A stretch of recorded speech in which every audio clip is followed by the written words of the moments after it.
నేను వెళ్ళేసరికి లడ్డు వేలం పాట అయితే జరుగుతుంది. అసలు విషయం ఏంటంటే గుంటూరు బృందావన్ గార్డెన్స్ లో ఉన్న బొమ్మ నిమజ్జనం అయితే జరుగుతుంది. నేను వెళ్ళిన కొంచెం సేపటికి లడ్డు వేలం పాట పాడటం అయితే స్టార్ట్ చేశారు. ఇప్పుడు మీ అందరికి డౌట్ కదా ఎంతకు పాడారు అని చెప్పేసి. లాస్ట్ ఇయర్ ఎంతకు పాడారు, ఈ ఇయర్ కూడా అంతకే పాడారు.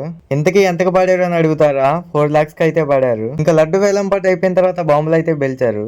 ప్రతి సంవత్సరం బాలకృష్ణ డూబు, ఎన్టీఆర్ డూబు అయితే వస్తారు. అలాగే ఈ ఇయర్ కూడా వచ్చారు. ఇంకా ప్రసాదం కూడా పనిచేసి సాంగ్స్ అయితే స్టార్ట్ చేశారు. లడ్డు వేలంపాటు జరిగినప్పుడు లేని జనం సాంగ్ స్టార్ట్ చేసిన వెంటనే అయితే వచ్చారు. ఇంకా సాంగ్స్ అలా స్టార్ట్ చేశారో లేదో పిల్లలు అయితే వెళ్లి డాన్స్ అయితే చేస్తున్నారు. లాస్ట్ ఇయర్ తో కంపేర్ చేసుకుంటూ ఇయర్ అయితే చాలా లేట్ అయితే చేశారు. ఎందుకంటే ఇయర్ ఎక్స్ట్రాగా ట్రాక్టర్ల మీద ఫ్లెక్సీలు అయితే కట్టారు. అలాగే సీనియర్ ఎన్టీఆర్ గారిది స్టాచ్యూ కూడా ఒకటి అయితే పెట్టారు. ఇంకా పెమ్మసాని గారిది పార్టీ ఆఫీస్ కూడా అక్కడే ఉండటం వల్ల చాలా సేపు అక్కడే అయితే ఉంచారు. ఇంకా నేను కూడా కొంచెం సేపు ఉండి ఇంటికి అయితే వెళ్ళిపోయా. అలా గుజ్జునుగుల దాకా వచ్చేసరికి నాకు వేరే బొమ్మ అయితే కనిపించింది. ఇంకా అక్కడ కూడా కొంచెం సేపు ఉండి ఇంటికి అయితే వెళ్ళిపోయా. మీరు కూడా వెళ్తూ సబ్స్క్రైబ్ అండ్ ఫాలో చేసుకుని వెళ్ళండి. మళ్ళీ నెక్స్ట్ వీడియోలో కలుద్దాం.